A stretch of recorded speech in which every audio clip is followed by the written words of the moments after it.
Gino, hell of a guy, well, a hell of a athlete. I'm looking forward to it. This ain't about to be no walk in the park for you, homie. I'm coming to earn a spot, not just there, but there's a lot of eyes that's going to be on this. I've been asking a lot of people for spots. I'm not asking no more. I'm coming to that bitch show. Y'all fucked up. Y'all should have came at me a long time ago. The price is going up. I'm not asking no more. I deserve to be here. I should have been here a long time ago. Like I've been saying at Paradigm, I run shit now. I run this bitch. Daddy's home. Pele Pro Wrestling Friday, Fite TV, live on pay-per-view. I'm gonna be there. Not just me. My brother Myron Reed gonna be there. Psycho Clown, Sam Adonis, Mike Bennett. It's a hell of a card. And knockouts and 3 counts. Yes, sir. I already know we gonna be there. We gonna get it in, man.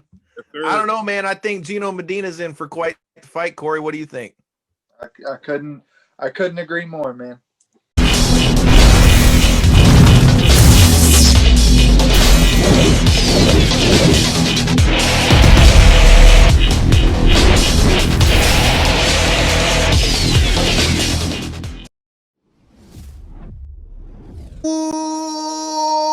What up, though, everybody? This is Kyle. Sorry for the technical difficulties, but you are here, and this is Knockouts and 3 Counts. And if you've been paying attention to our social media, we've got quite the busy fucking week. But so does our guest tonight, Mr. Isaiah Broner. How you doing, brother man? Good, man. Can't complain at all, man. Just trying to stay busy. How you holding up? Hey, man, I'm trying not to freeze out here, but luckily for the two of us, we're headed to Texas this Friday to go handle some business. So before we get to the business at hand, why don't you let everybody know where they can find you on all the social medias and all that good shit? Catch me on Instagram, Isaiah Broner 313, Twitter, Isaiah Broner, Facebook, Isaiah Broner, YouTube, same old same. Also check out Death Threat Army. We like the Wu-Tang Clan. Yeah, we like the Wu-Tang Clan. There's too many to name, but Death Threat Army, same tag on everything. Hey, I love it. Corey, how the fuck you doing this week, man? I'm doing good this week, honestly. Was watching my boys in the Pistons hopefully get this dub over the Nets, but we'll see. They seem to be choking as of late. So, everybody was just bragging about all the good moves they made with the Pistons. Well, so we can get started, throw out your social media, let everybody know where the fuck they can find you and all that good shit. As always, only thing I use, Twitter, a Fight Fan from the 313. Let's get to it. All right. Well, as we mentioned, man, it's been a little minute since we've had you on. Me and Corey got to link up with you for a little bit at XICW, but I mean, dude, you've been making quite the rounds for it being pandemic and being, scarcer opportunity. That sure hasn't seemed to get in your way at all. So tell me a little bit about that, dude. You've been quite busy. So tell me a little bit about 2020 for the 7 Mile Destroyer. Started off kind of crappy because of course the pandemic, but being on quarantine I was able to heal a lot of injuries. Like a lot of people don't know, like I was wrestling like half of 2019 with a torn bicep. I had a torn rotator cuff. Like if you look at like the early matches in 2019, you'll see like my right arm like with a bunch of what is it, kinetic tape? Yeah, tape. Yeah, I had like a lot of that, like the whole roll on my arm each match or whatever. So I was able to heal up. And just sitting there thinking, like, no, honestly, I got frustrated just being in Michigan since like 2019. I didn't like the direction I was headed. I didn't like the direction the state was headed. So I had to make some moves, man. Just mixtape Wayne this shit and get out here. Hey, I totally respect that because we're in the exact same boat, man. I mean, for us, it was kind of getting that call for StarCast and then being like, hey, dude, do you guys want to come out here? And it's like, well, don't know if I'm necessarily ready for that, but we ain't going to find out if I'm ready if I don't go do the shit. So we've been in the same boat. So tell me a little bit about that. So you mentioned how, you're starting to make your journey outside of Michigan. You've been locking it up for places like Paradigm Pro Wrestling. We saw you on Ohio Valley Wrestling. We've seen, and now we're going to see you this Friday in quite a big show that's going to be live on Fite TV on pay-per-view. Corey, you're going to be watching on pay-per-view, I take it. Oh, We're going to be doing our thing down there in Texas. He's going to be taking on MLW star Gino Medina. So tell me about that. When you started to make your way outside of Michigan, you know, obviously you've said what prompted it, but was there any hesitancy for you, or did you have a lot of offers already coming your way for you to expand out to other states? There was no hesitance. Like, I was ready. I was beyond, like I said, I was beyond frustrated going into 2020 last year, and with the pandemic happening, it allowed me time to access the field, not just Michigan but everywhere.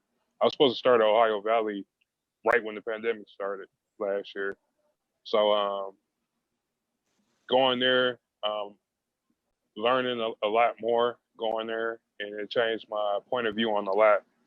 So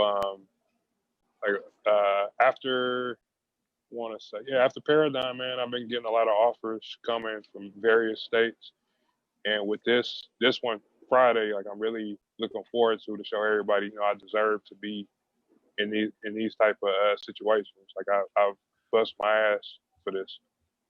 See, and I totally respect that, man, because they're giving you quite the test off the grip here. You're going to be facing MLW star Gino Medina, fresh off of his run with the Dynasty with MJF and Richard Holiday and all those guys. So what does it mean to you for them to not only be bringing you out to a big show like this, but for you to be facing such a high caliber opponent? Because that means that they think a lot of you as well. Yeah, it means they expect a lot. They got confidence in me, and I got confidence in myself. Like, that's anybody that's been like following me for like the last 6 months, seen like a change in my, I would say, change in my attitude, a change in my demeanor. Like, I was asking a lot of the time. I was asking for opportunities and stuff. Now I'm just gonna take it. So now that the opportunity presented itself, I have to, you know, show that I deserve to be here. I deserve the spot. I should have been here a long time ago, but I got it now. So one question I got for you is, you kind of mentioned when you made your first initial move down to Ohio, it kind of opened your eyes a little bit. Can you just elaborate a little more on what do you mean by opening your eyes? Was it just the fact that you did get out, maybe travel a little bit more and see that, hey, the grass is greener when I get the hell out of Michigan? Or is it, you know, elaborate? Yeah, I got complacent being here, doing the same shows, working with the same people. You become complacent, and you let people tell you how good you are, and you stop learning, essentially. And you can't do that. So when I got to Ohio Valley, there was a different style, learning how to work TV, learning different stuff, having to slow myself down and having to adjust and continue to learn. So it opened up my eyes, like, okay, well, shit, I need to keep at this or whatever, and I have to look at it from a different perspective than how I've been looking at it. Like, I feel like I got lazy here. I was like, oh, I can go here and I can do this and I'll get over and stuff like that. And to get to the next level, I can't have that mentality. Like, I have to treat every show like I have to earn my spot. Yeah, and that's one thing you got to do in life. I mean, I've experienced it myself, with staying at jobs for too long, or, you know, not being able to save up to get the car, whatever the case be. I mean, you got to just, you know, once you get out there and actually do it and figure it out, it ain't that damn hard. And you're a clear example of it. You're out there doing it, good work. I appreciate it, man. Just want to stay at it, keep grinding, man, and just keep climbing. Like, there's more coming. Like, everybody's gonna see. Like, there's more coming. Like, I'm just not gonna speak on it right now, but I got a lot coming before the year is over. Well, we're talking about things that you got coming, you know, something that I think that we could be seeing in the near future. And for you, that is, from what I've been seeing from your social media, you guys could be making a run at the OVW tag team titles. You know I heard that you brought up Ohio Valley Wrestling. Tell me a little bit about that. I mean, as you mentioned in the beginning of the show, you know, you are a member of the Death Threat Army, but you're rocking with a different partner right now. So first of all, what is that like for you? And second of all, what are your thoughts on taking a crack at them OVW tag straps? It's different because I've grown accustomed to tagging with DTA, specifically Jack and Adam Wick. Like out of the whole group, like I've got the most chemistry and tag matches with those two. But it's been a learning experience, just learning a different style and trying to mesh together with somebody that I haven't worked with or been in a ring with. So it's been cool. It's been a good learning experience. Yeah, we just had a title match Saturday. We came up a little short, but against the Tate twins. So hopefully down the line, we get another crack at it. But it was a hell of an experience. Just came up a little short Saturday. All right. So another question I got for you, if anybody was paying attention to the promo for this post, and if you guys are watching this live, make sure you hit that like button, love button, whatever one of them buttons you want to hit, and let us know any questions you got for Mr. Broner. But a question I got is, tell me about this new finishing move you got. Now you got a name for it. The Motor City Destroyer, I threw you in a couple names in there too. So tell me, what was the inspiration for this move? And fuck, the thing is gnarly, dude. Gino Medina, if you're watching this shit, bro, stay out the way, homie.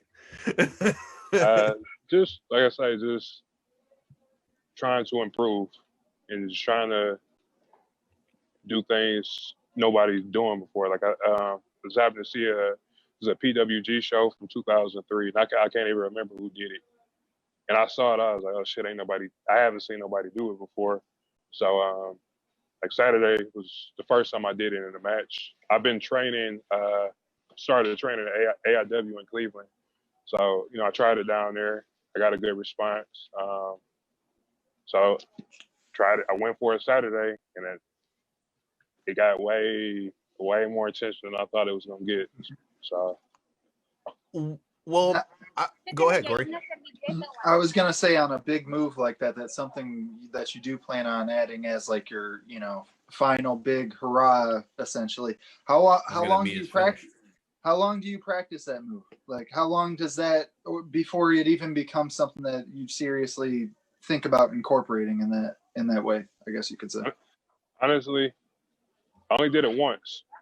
Ooh. Like I saw it once, and I got down to training, and I was like, well, can I try this on you? And yeah, like my girl trains down there, so I was like, all right, let me try it on you. She took it, and the trainer said it looked good, and that was it. I usually, if I see something once, or if I can do it, usually I don't practice it depending on what it is, but did it once, felt good, so. Well, I know you're a big boy, so is it ever hard to get people? You say your girl's in there with you, so I imagine that makes it quite a bit easier. But is it ever hard to find people to just, hey, can I try this on you? Nah, like usually bigger people, like I'm pretty sure y'all guys see like F5 people way bigger than me. They usually, at some way, they be like, oh, I don't know if you can get me up, and then I get them up or whatever. And it's not. I usually don't have any issues with that so far, but. Because I mean, that's what you always hear is the mark of a good finish, man, is being able to do it on everybody. Like that's the number one thing you hear. Because that's the problem. If you make a finisher that you can't hit on everybody, well, then it can't be a finish no more because you can't use it on everybody. That's another good thing I wanted to ask you a little bit about. I know that with all of these new opportunities, you've been ramping up a lot of things. Like I know I've been seeing on your social media, you've really been kicking shit into gear. Corey, we're going to the gym tomorrow, right? Get it. Let's see if your ass shows up. This root canal's feeling better. We'll see. Hey, let's see if he shows up. You already know I'm with the shits. But who else is with the shits and been doing his thing in the gym is Mr. Broner. So tell me about how important, your daily workout is for you. And like, what does that consist of? Are you more of like a bodybuilding type workout guy? Are you a guy who, likes to do more athletic stuff for the explosiveness, a mixture of the both? And are you somebody that always likes to be on your own when you're working out? It's more of a bodybuilder. Yeah, it's more of a bodybuilder workout.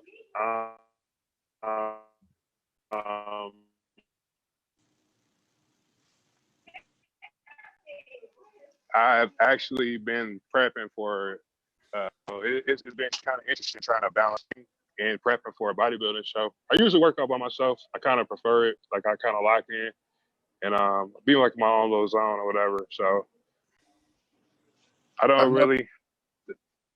I'm sorry. Oh no, the delay. Go ahead. Oh, okay. Yeah, like the athleticism and stuff. I played football and I boxed growing up, so like a lot of the athleticism and agility just like kind of comes naturally. I don't really do anything in that area so far. So this is not the first time we've had you on the show. How the hell did I not know that you boxed? First of all, where did you box at? How long have you boxed for? And did you ever fight? I boxed at Motor City in Warren. Let's say like 2013, and I was gonna box cruiserweight. As soon as I turned pro, and I was supposed to fight one of Mayweather's fighter in Seattle in 2014, and then it was before I started wrestling. And start breaking up. Oh, you're freezing up. Technical difficulties, ladies and gents. We will get Mr. Broner straightened out here. Give us 1 second. Family thing, so yeah, that ain't happening. All right, we broke up with you for a little bit. Your screen froze up on me a little bit. You got? Yeah. All right, now it looks like we're back. I heard bits and pieces, but you sounded like you were in the time warp. I'm trying to talk to you guys and my shit, bro. So what were you saying with that? So you were telling us that you were supposed to fight one of Mayweather's guys. Yeah, but basically, I turned. Yeah, breaking up again. Cruiserweight, and then I started working on 195. Shit. Oh, we might be good. Try. There we go. All right. Yeah, supposed to box cruiserweight and start working and haven't been able to get back into it. I start wrestling ever since then. So what was it that made you make the decision between wrestling and fighting? Because, I mean, dude, if you're at the level to be where you're taking on one of Floyd's boys, I mean, clearly they're not bringing you in as a bum to fight. So what made what made the decision for you to choose between, pro fighting and pro wrestling? Like I say, I play football too. And like Billy Gunn got a hold of one of my workout videos, and he inboxed me and told me, "Hey, maybe you should try wrestling." And that's when he was a coach at the Performance Center, and he was gonna give me a tryout. Then he wound up getting fired. But after that, he like really suggested like I start training wrestling. So he slid my information to Gerald Briscoe, and went to House of Truth, did the training there, and literally after my first match, I got an email telling me I had a tryout at the Performance Center. That's insane. So I'm intrigued. Let's dive into that a little bit. So you had your first match, you're getting your tryout with WWE. Now I knew you had a tryout, wasn't aware that it was after your first match. So for you, having somebody like Billy Gunn reach out to you, I mean, what is that like for you? Is it one of those things like, oh shit, is it really Billy Gunn hitting me up or what? Because I've gotten to meet Billy a few times, and Billy is one of the nicest people you'll ever meet. But that's got to be pretty surreal to having somebody being cool to you and somebody hitting you up and saying, hey, you need to do your thing over here because I want to get you a tryout. That's two different kinds of messages. Yeah. Give me one. Hold on. Yeah, like it was crazy, man. Like I grew up wanting to wrestle, and he was actually like one of my favorite wrestlers, as a teenager. So for him to message me and shit, I'm like, oh shit, well, all right. I honestly I didn't think it was gonna go anywhere. Especially when he got let go. I didn't think it was gonna go amount to anything. But it was a hell of an experience. Like we went down there. I wouldn't say overwhelming, kinda, but yeah. He was down there. No, Shawn Michaels, Scotty 2 Hotty, Matt Bloom, Albert, Yep. Norman Smiley, William Regal. Like, it was a hell of an experience, man, and it's I use it to motivate. I still use it to motivate me or whatever because I know where I want to go. Well, that kind of leads into one of the questions I had off of that is, was it almost too early for you? I mean, I know it was a huge learning experience, and like you said, you get to see where you want to go to. But do you wish you were maybe a little more experienced other than just one match when you got the chance to actually go in front of the big dogs, or are you glad that you got your foot in the door either way? I'm kind of glad that it did happen because I get to see how much I need to work on and improve on to actually get there. I walked in there like, oh, I'm an athlete, play football. This ain't gonna be nothing. And I got there and I was like, all right, well, I need to get on my shit and get better in different areas before I can even. I was like, even doing a promo, like they had everybody do like a minute promo. I didn't know what the fuck to say. Like, I'm like, all right, well, but it's just like one of the areas that I needed to improve on. So I needed the experience. So I know what I need to do now. Well, it's a good thing you didn't bust out into doing the worm like Otis did. I mean, it worked out for him, but I mean, a big fat guy doing the worm and a big fucking jacked up dude like you doing the worm, I feel like it would have like two different effects. All right. Well, let's talk a little bit. Go ahead. No, I said I wasn't doing that shit. So. All right. Well, let's talk a little bit about, since we're talking about shit that we wouldn't do. You know, there was some news that came out the other day that I'd love to hear your thoughts on. So it was reported in the news and on the old Twitter machine that Bow Wow wants to try to wrestle. What in the hell do you think about Bow Wow trying to wrestle? And here's the other question. Who the fuck wants to see that now? Like maybe after like Mike or something, but what has he done lately? I want to know what you think. I'll answer the second question first. Nobody wants to see it. I'm just gonna be honest with you. I mean, everybody, like, attention is a hell of a drug. So was it Bad Bunny and Snoop Dogg? You see them like getting attention from it. So he's like, why not me? But nobody cares about Bow Wow. So I think he thought he'd get over like Bad Bunny is what I think.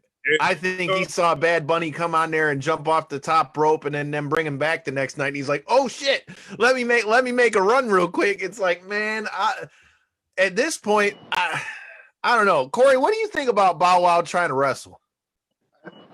I think you guys hit it on the head. I mean, it's attention seeking at its finest. I mean, like you said, he's seen what they did with their performance and stuff and was hoping to maybe get his own shine.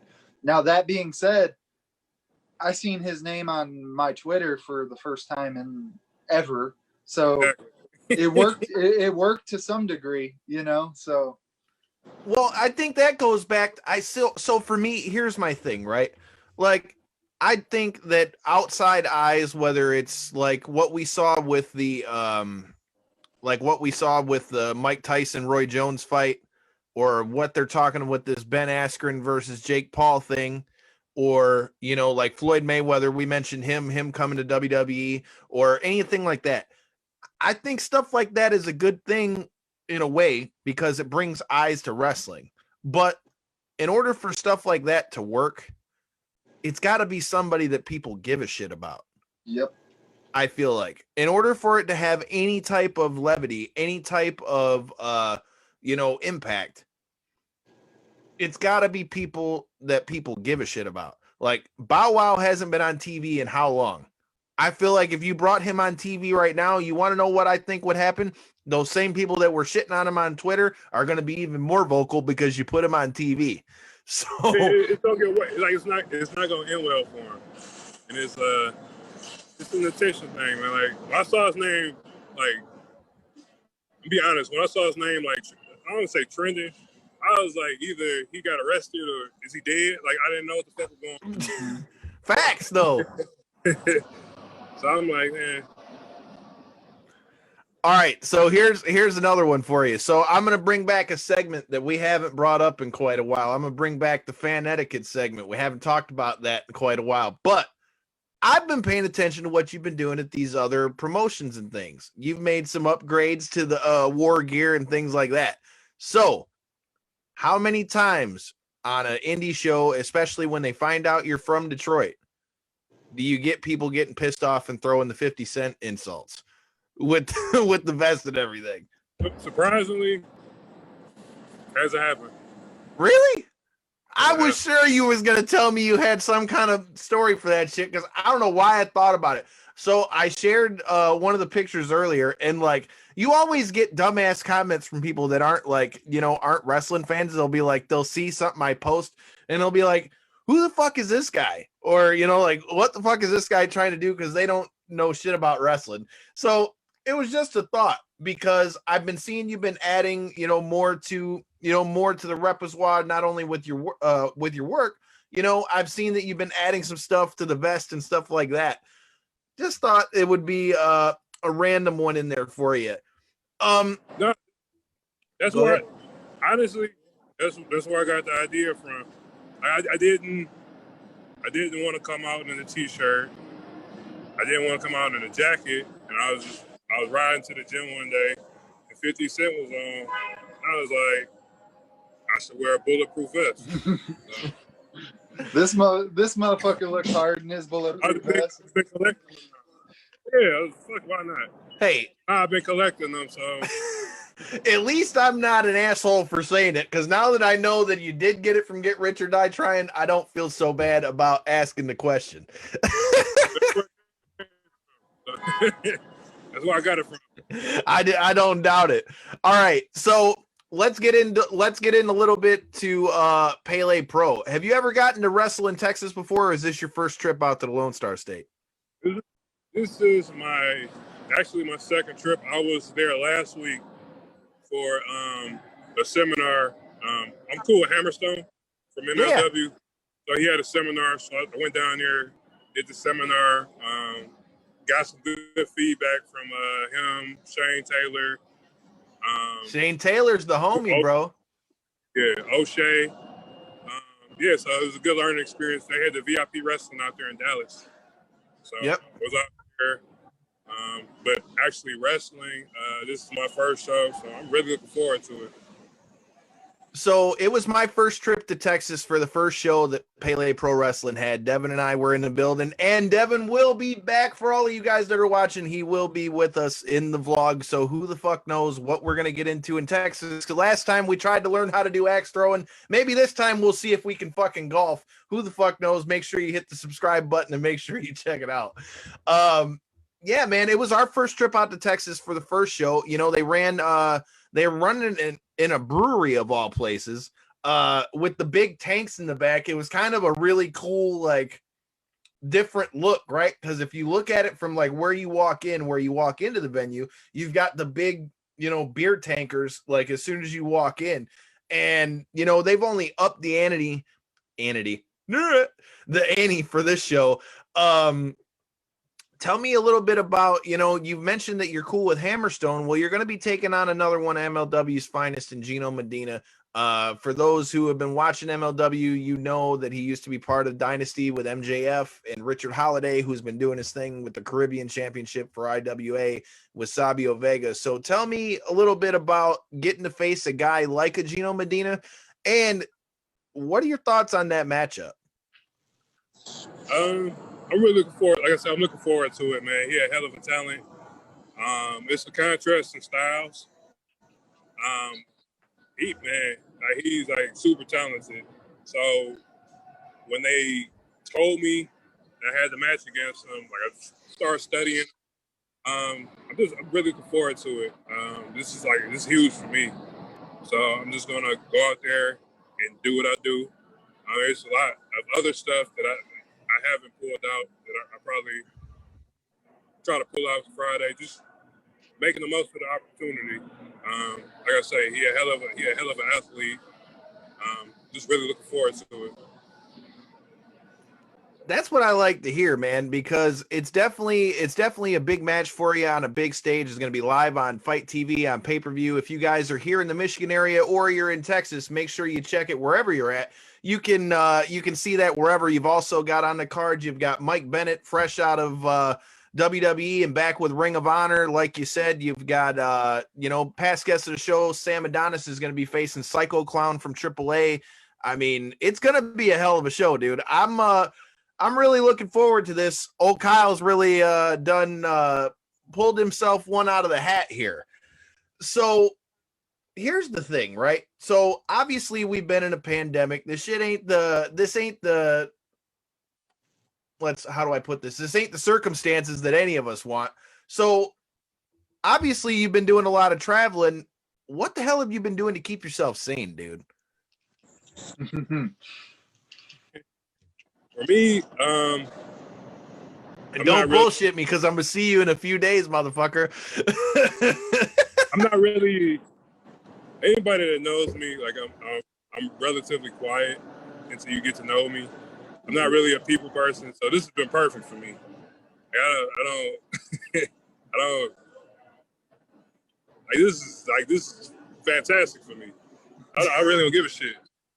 Like as long as I can live, eat, and I'm good. Like, but yeah, I just been lifting, just getting my mind right, let my body heal.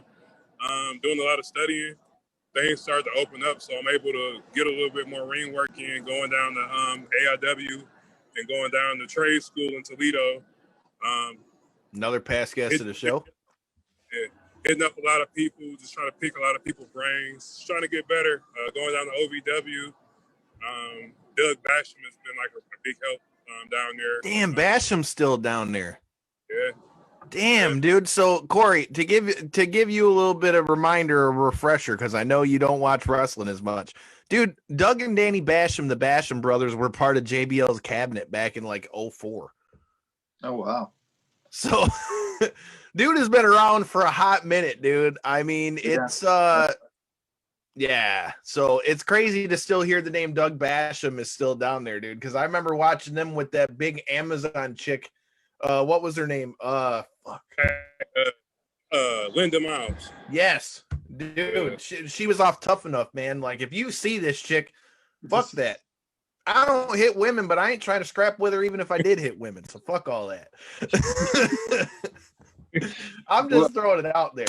Hey, one question I got real quick, because you kind of alluded to it, and it was something I wanted to bring up too, because I could kind of get that from watching, like, just having interaction with you in the past and stuff like that. You are kind of a quieter person. Not in a bad way by any means. I'm the same way. It takes me a minute to open up to people, so I'm not saying it in a bad way. But what I'm getting at with that is, you alluded to it with your tryout earlier, is the ability to cut promos in front of the mic and in front of a crowd and in front of people. And now, even with the way that the COVID landscape has been, cutting promos in front of next to no one. How have you been able to work on that skill and improve that throughout your career? One of my mentors is Johnny Bravo. You know, he's down with Impact.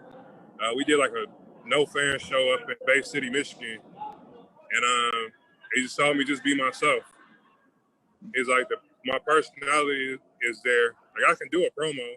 It was just being comfortable doing it, and just being myself. Like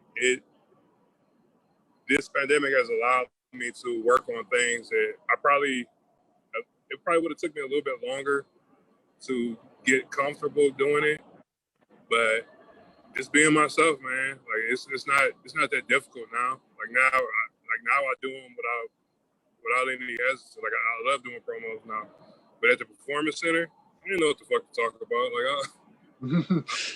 it's It's like, just do a promo for a minute. Just go up there and talk. And you got everybody looking at you. And One quick question on that: Were you towards the front of the line of promos, or were you towards the end of the line of promos? Did you have to listen to a bunch of people cut promos and then sit there and dwell on what you were going to say for 20 minutes? it was like right in the middle. And it was like some really good, passionate promos, and then it was like some weird, like, was one guy, like, I can't even remember. He was a worker, and he was like, "I hate babies." I'm like, "Well, you're not gonna get hired." Like, it's a big company, dog. Like, what do you?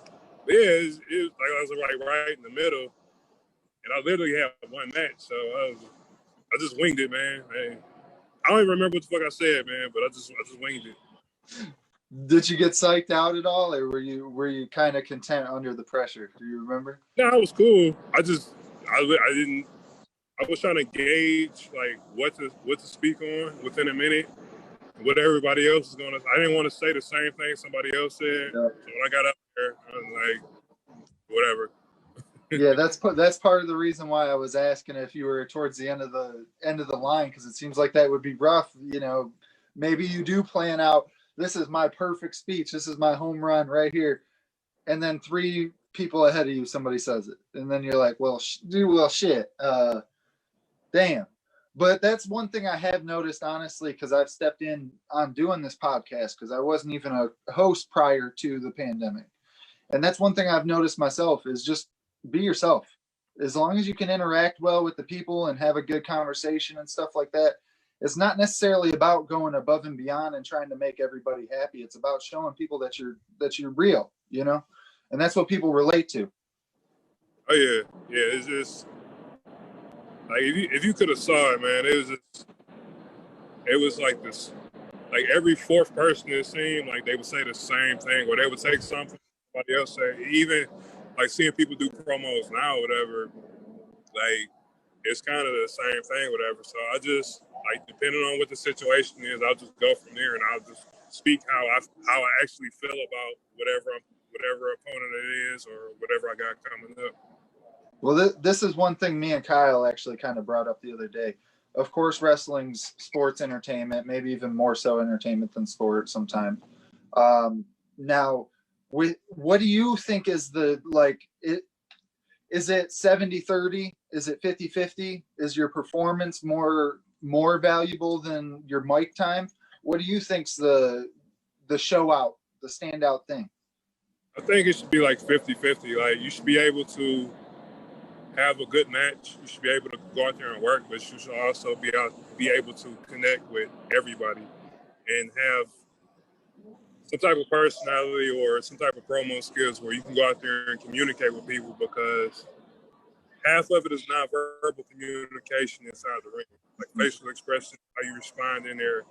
And the other half is verbal communication. Some people can go out there and have 5-star matches. They can't talk in front of people, and that's like a disconnect. Like, most of the people we may have grew up watching that caught our eye is able to go out there and talk to us. Like, I ain't gonna say no names, but there's a big star from like the 80s. I didn't think that much of him as a wrestler.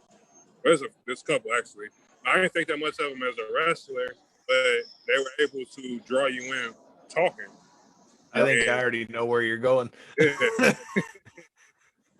Yeah. I'm trying to get a job somewhere soon, so I ain't saying no names. But y'all get where I'm going. They're like you said. It's okay, brother. Did I say that? Wait a minute. Did I say that? But that brings up a good point that I wanted to touch on. You know, obviously, as you said, you know, you've been out to Texas before, but obviously it's a newer scene for you. So as you step out there to go face somebody like a Gino Medina, I guess my biggest question for you, I mean, I know the answer to this because I've known you for a while, but for those that are maybe new to Isaiah Broner, or those who are going to be introduced to him, you know, this Friday on Fite TV on pay-per-view, what is the thing that makes you different from all these other guys that they keep bringing in? What's the difference is making you get picked up by all these different people? And lastly, what is it that makes you different, that makes you so dangerous to your opponent come this Friday? I look to make myself different than with anything else on the card. A lot of these shows, you're going to see the same thing from match 1 to match 8. I go out my way to be the complete opposite. I'm a bigger guy, but I'm a lot faster and more agile than smaller people. I just mesh well with I believe I can mesh well with anybody, depending on whoever it is, whether it's a Gino Medina or it's a Jackson Stone. Like, I can go anywhere between any type of style. I'm a hybrid. So I just bring my own little dynamic to everything. I work differently. I just try to adjust to whatever the environment or whatever the situation is. Well, what does Gino Medina got in store? Because last time I saw you work and everything I've been seeing you do over this pandemic, you don't get paid by the hour, bro. So to all these new fans that are going to be tuning in to see you do your work, what can we expect come this Friday? I'm trying to end it short. Like, that's not in there trying to be in there 60 minutes or whatever, but like I say, he's a hell of a talent. Obviously, he has a name for a reason. He has a contract for a reason. It's not going to be no walk in the park. But I'm ready to go in there and prove that I deserve that spot. I deserve to be in there with somebody like him. I'm going to make him work. I'm going to make him work for it.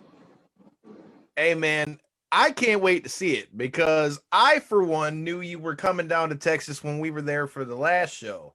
And when I saw that you were coming down there, I'm like, oh, shit. Now you're starting to bring some people that I know from down here. So obviously they started picking my brain. What are these Detroit cats all about?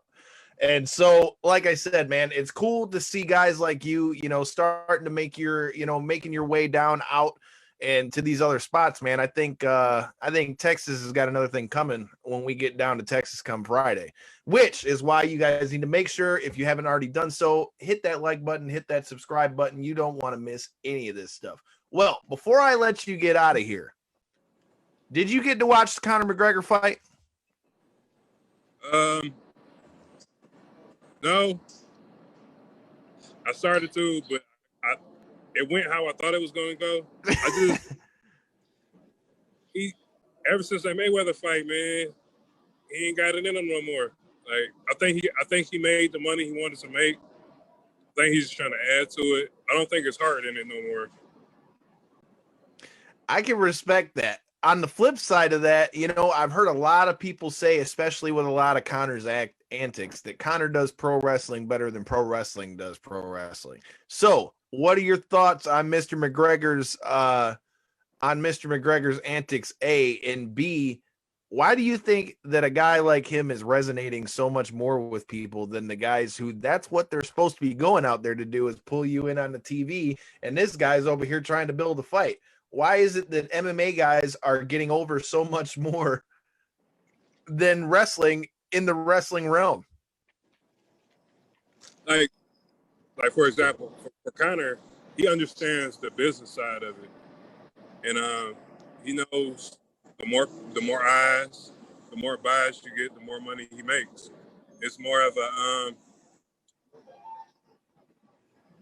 individuality of the sport is way more evident in MMA than it is wrestling. Wrestling, bigger promotions, even the smaller ones on the indies or whatever, it's so much of a team effort that you can draw with one person, in my opinion, but at the same time or whatever, so much has been exposed in wrestling to where people is like, well, I could watch that or whatever, or I could really go watch MMA and see somebody get killed or whatever, and actually, it's like, I don't know, it's like a thin line between it.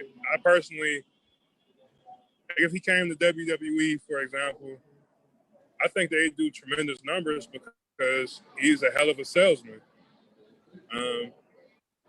it just depends on who you guys selling the product and who you guys talking for you and representing and promoting the product.